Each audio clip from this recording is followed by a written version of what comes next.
Matthew Hooton on News Hub Nation in the weekend, kind of talking about how this is all going. And he's not a fan of Luxon. Like, let's put that out there to start with. If you're a Luxo flake, that should be how you have your name for your groupies, the Luxo flakes. That's quite good. So the Luxo flakes who love Sea Lux.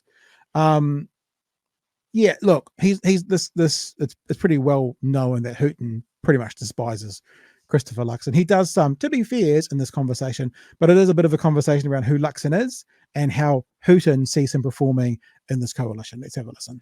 This is not how it was supposed to go, is it? Christopher Luxon should be at APEC this week, but he is right now in limbo land. Well, it has been a humiliating 5 weeks for Christopher. He said on the day after the election that he was a man of action, that he knew about mergers and acquisitions, he knew about negotiations, and he was going to get cracking, and that they were going to start that afternoon with his meeting with his strategy people, and none of that's happened. But perhaps, to be fair to him, what's going on is he's prepared to suffer those humiliations in order to focus on the content. And if he comes out with a deal where National maintains control of fiscal policy, of tax policy, the broad direction of foreign policy, the appointment of judges, controls Auditor General's Office, States, Public Service Commission, SFO, and those sorts of things, and doesn't unravel the Treaty of Waitangi settlement process, which National has led for 30 years, then the humiliations will have been worth it. And the obvious point is he won't get all those things. Now, we watch sometimes Hooton when he goes on Bomb the Show, and he uses much more direct, sarcastic, mean language. He's being a bit more reserved on, terrestrial television. But I think one of the points here is he won't get all those things. So the embarrassment is just an embarrassment and nothing else, Chewy? Yeah, absolutely. Yeah, he's not going to get everything that he wants. That's what a negotiation is. Yeah, absolutely. And he's definitely going to lose his big one, which is the foreign buyers ban. And then, of course, the question by the media for the next 6 months is going to be, how are you going to pay for tax cuts? How are you going to pay for it? He's put, as you've said very wisely, Chewy, most of the leaders, if not all of them, perhaps not the Greens if I think about it, but maybe we could come up with one, have painted themselves into corners. National and their tax cuts based on foreign buyers' tax take is them painting themselves into a corner. Refusing to answer questions about what happens if you can't get it over the line has painted them into a corner, because what they've said is basically no matter what, we're doing these tax cuts. That's painting themselves into a corner. ACT has painted themselves into a corner because no matter what, they're doing a treaty on the referendum. I actually saw something somewhere the other day. I can't remember where I saw it, Chewy. Maybe it was public. Maybe it wasn't. Maybe it was a tweet. Maybe it was, I genuinely can't remember what it was, but someone saying that the word on the street, this is like an inside word on the street, is that ACT has been funded a huge amount of money to do a citizens-initiated referendum on the treaty if they lose the ability to do it through coalition. Now, I honestly and genuinely can't remember who said that. It might have been someone to me behind the scenes, which is why I'm not giving it credit for it, but it was a reputable source saying a citizens-initiated referendum on the principles of the treaty or on the treaty or on however it gets worded is something that someone or some entities are funding ACT for when it doesn't get over the line in the coalition. So we'll watch this space. I had seen chatter about that as well. Yeah. All right. Will have made the right judgment to suffer those humiliations in exchange for good policy. And actually, in the end, it won't necessarily be totally, it's not necessarily, he won't perhaps sell it as being humiliating. This is part of politics. It's part of coalition deals. He's talked about his mergers and acquisitions experience, but actually coalition building is entirely different, isn't it? Well, it is, because it's the big party that must close. I mean, if you were at Unilever and you were buying a couple of small companies, Unilever can walk away, as Christopher Luxon did from the Virgin Australia deal. But you can't, because this would be like, if those small parties don't agree to merge with you, then Unilever goes broke. And so the dynamics are completely different. And I'm not sure that he understood that. I'm not sure because remember, he left New Zealand in 1995. Before the first MMP election. He didn't come back till John Key was Prime Minister. Yes. So he didn't see the 96 situation or the 2005 situation. And I don't think he really thought through that it was he who was the only one that had to do the deal. Winston Peters and David Seymour, they could still walk away now if they choose. Yeah, absolutely. Very, very good point by Matthew Hooton. You know, he's been away for such a long time. And obviously, as a New Zealander, you will keep an eye on what's happening back in New Zealand. But if your line of work has got you busy every day, all day, you're not going to be watching it like you could. So he's really not seen MMP in New Zealand, including Winston Peters, because that's a big part of 1996, remember? So MMP, including Winston Peters, in action in New Zealand, really ever before. So, yeah, and look, Hooton's saying just what we've been saying. I mean, to be fair, we're probably taking some of our cues from his commentary through the time as well about this is such a different story than Luxon, the CEO. Luxon, the CEO of a company, negotiating with another business is night and day. It's just because the word negotiating's in there doesn't mean it's anything alike.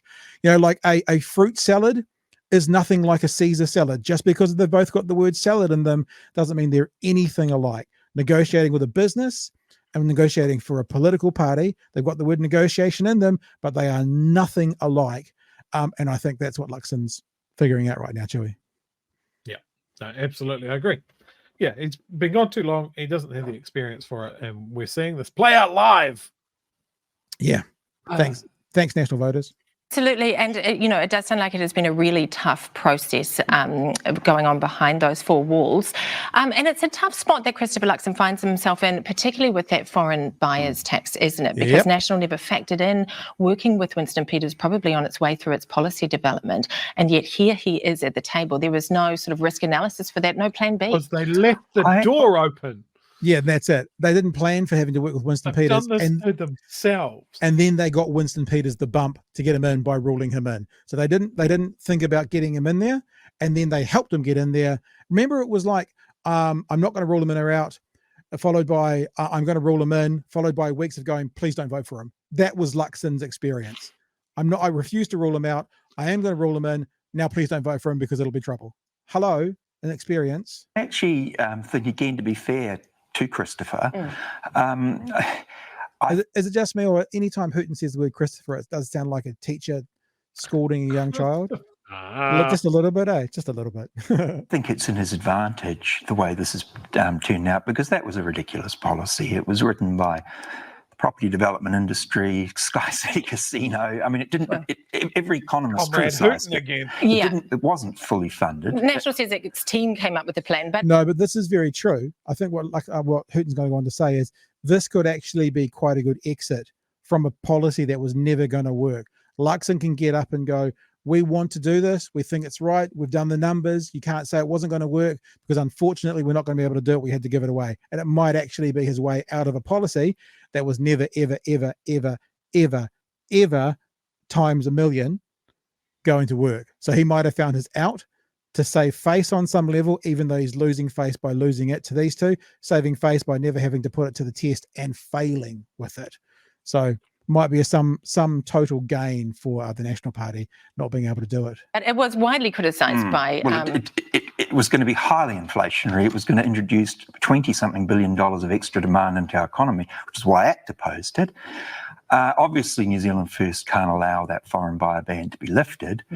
And I think he gets to avoid it because it would have been terribly inflationary and would have done significant damage to the economy, raised interest rates had it gone ahead, and now he's got an excuse for it not to go ahead. Well, those are all exactly great point too, and I guess I stole it off Hooton, but very true.